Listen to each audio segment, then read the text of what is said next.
হিউস্টনের prairie view গ্রাউন্ডে প্রথম টি-20তে বাংলাদেশকে 5 উইকেটে হারিয়েছে যুক্তরাষ্ট্র।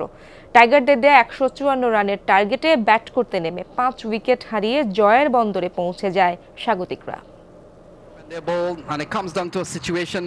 টি-20 বিশ্বকাপের আগে যুক্তরাষ্ট্রের মাঠে প্রস্তুতির মঞ্চ হিসেবেই ধরা হয়েছিল যুক্তরাষ্ট্রের সাথে এই সিরিজকে, যেখানে 3 ম্যাচ সিরিজের প্রথম টি-20তে লজ্জাজনক হার বাংলাদেশের। যুক্তরাষ্ট্রের মাঠে স্বাগতিকদের কাছে 5 উইকেটের পরাজয়ের স্বাদ পায় বাংলাদেশ।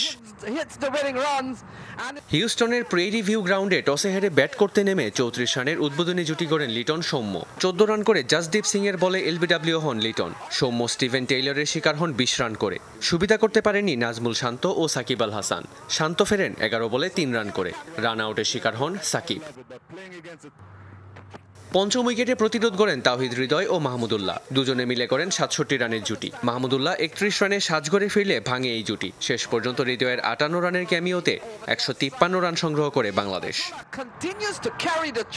জবাবে ব্যাট করতে নেমে দলীয় 27 রানে মোনাক প্যাটেলকে হারায় স্বাগতিকরা। দুর্ভাগ্যবশত রান আউটের শিকার হন তিনি। এরপর গোসকে নিয়ে 38 রানে জুটি করেন টেইলর। রিশাদ হোসেনের শিকার হয়ে সাজঘরে ফেরেন গোস। তবে এক ওভারে 2 উইকেট নিয়ে স্বাগতিকদের চাপে ফেলেন মুস্তাফিজ। এই চাপ সামলানোর আগেই শরীফুলের শিকার হয়ে সাজঘরে ফেরেন নীতিশ কুমার। এরপর হারমিত সিং ও কোরি অ্যান্ডারসনের ব্যাটে জয়ের ভিত গড়তে থাকে স্বাগতিকরা। শেষ পর্যন্ত এই দুইজনের অবিচ্ছিন্ন 62 রানের জুটিতেই জয়ের বন্দরে পৌঁছে যায় যুক্তরাষ্ট্র। হারমিত সিং টি-20 ব্যাটিং এর আলো ছড়ান, যা ছিল না কোনো টাইগার ব্যাটারের কাছে। মেহেদি রিয়ান, যমুনা স্পোর্টস।